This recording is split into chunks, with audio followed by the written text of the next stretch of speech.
What's going on, guys? It's your boy J Bombs out here with WIL-TRANS with us. We had the day off, so technically we had the last 2 days off. Yeah, technically we had the last 2 days off. So we went and grabbed us a bite to eat. Went over to Zaxby's. The first time I've ever had Zaxby's. That's pretty good. It's not no KFC, but it's pretty good. KFC, dude, you're crazy. No, it's no. Popeyes or Bojangles for the win. Yeah. KFC's in. The awesome thing is we're out here in Florida, so we got the day off in Florida. So the weather's been super nice.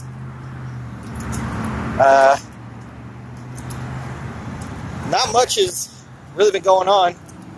We got to deliver our load tonight. Should be a pretty easy trip. We're only about 60 miles away from it. And from there, got to go pick up a load. It's got multiple pickups. It's either multiple pickups or multiple stops. I don't know. Is it multiple stops? No, actually. I don't know. I'll have to read on it later, and go about it that way, see what's going on. But yeah, then we're just headed back into town. There in Springfield. Unfortunately, well, I say unfortunately, it's actually my decision, but this will be the last week WIL-TRANS with me. He's switching over with another trainer. It's been fun.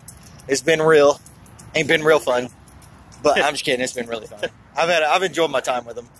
Other than that, I mean, we just had a really chill day, and yesterday.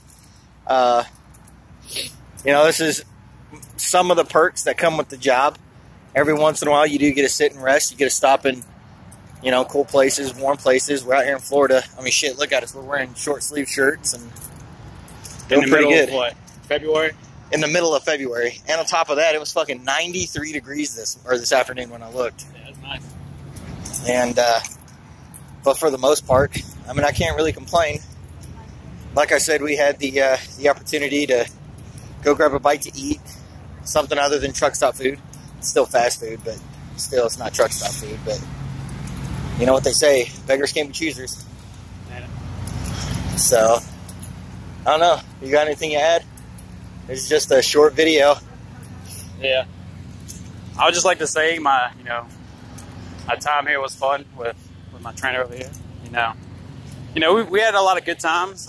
We can't guarantee, we do these videos and it looks like a lot of fun.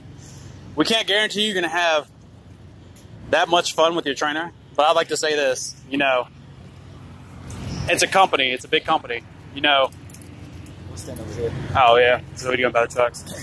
It's a big company, so you can't expect every trainer and every trainee and every, experience to be the same, Granted, we hope you come out here and you make the most of it.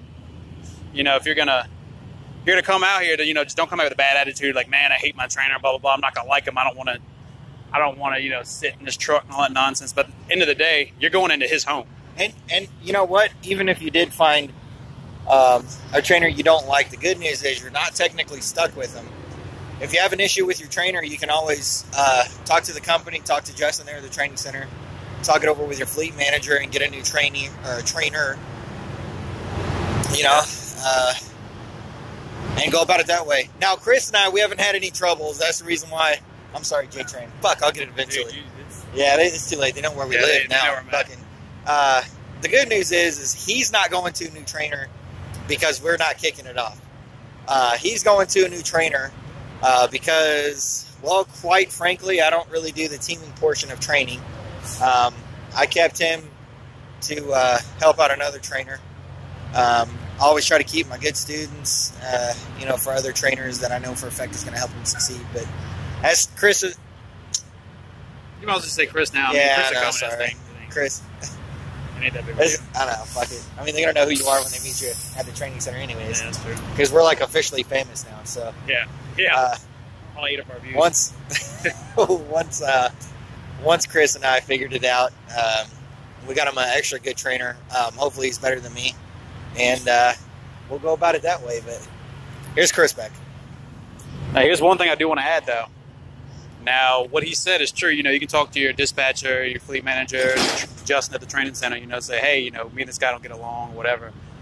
But don't let the little issues, cause you to want to get a different trainer, because really they're looking for big issues, your trainer's being racist, or he's being sexist, or he or she's being sexist, or anything like that. That's what they're looking for. Not allowing you to train. Exactly. Is a big one. That's a big one. I will say that. There's been people in my class that, they said they've had them issues. I'm not going to, call any names or anything like that, but that's especially the big one. When your fleet manager calls, and they do an interview every week, and they're asking you how your training goes and everything, how you feel about this, uses like a 1 to 10 scale. If you're not doing any back and you're not doing any driving, tell them, yeah, I know you want to be cool with your trainer and all, but at the end of the day, your trainer's not going to pay that $3,500 when you fail the CDL 3 times. Or it's not going to help you out either because you're really not getting any training. So, yeah. Like he said, tell them. Like with us, he let me drive the whole time. Before I had my CDL, I was driving the whole time. I got my experience. And, I did pass my CDL first time, and everything was good. But you don't want to let your success or failure depend on you not opening your mouth, because it's an open door policy. They want you to say something. If there's an issue, they want you to tell them, hey, man, there's an issue. This guy's not letting me train. He's not letting me back. He's not letting me blah, blah, blah, blah. Because, at the end of the day, it's nerve-wracking. We actually had this conversation the other day, especially if you're going out with a lease trainer, like he is. It's one of those things where someone who has never driven one of these big trucks is driving his baby. He pays money for this truck, every week. If something happens, yeah, he has insurance, but he's out, how many years he's been paying on the truck now. You got to start all over. Not only that, but now I'm out the time that I could be working. Exactly. So trying to get a new truck, and you're doing all the accident papers and everything. So you just, I guess, win the video. Just be safe out there. Try to come in with a positive attitude. Don't just expect, because you don't like sharing a small space with somebody that's gonna be bad. Because that's not good for anybody. But anyway, and enjoy it. There you go. Enjoy it. Important thing is enjoy it. Come in here and try to enjoy your time. Now, big thing, something that actually out of all of our videos we haven't really touched on, make sure you stay in contact with your family, okay? Yeah. Make sure you let them know what's going on, because not only is this hard for you, but it's hard for your family too. So call them when you have the time, tell them what's going on, tell them what you're going through, tell them where you've been, involve them in your time here, because it's very, very important that, even though you're not home, you're still home, because you're giving them that information. You're making them feel involved with you. Talk about the places you've been. More importantly, because when you get on this truck and you get your training started and everything else like that, you're going to feel that you're obligated to not necessarily, how can I say this, not be mean to your trainer, but you're going to feel obligated that, well, you're coming in on his truck, you're coming, into his life. It's intimidating, is what it is. Yeah, it really is. Even for me, it was intimidating. It's not an easy process. But at the same time, Dom, he made it very, very chill and very relaxed. Like, look, pretty much treat it like your truck.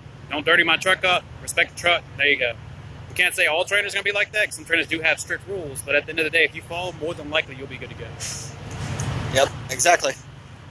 So, to recap off this video, come in with an open mind like we see in every video. And, there's a reason why we say that. Keep your family in tune with what's going on with you. Keep in mind that everything is an open door policy. And, just enjoy your time here. If you guys have any questions, or, you guys want to make any comments about anything, or if you guys want something clarified, write it down in the comments below, and we'll get back to you as soon as possible. So, Chris, Mr. J-Tran over there, we'll try to do at least one more video with him in it, and we'll try to stick on top of it. But other than that, I think we're going to call it an evening. So, all right, we are out. Remember to keep it between the mustard and the mayonnaise. You guys stay safe. Bye.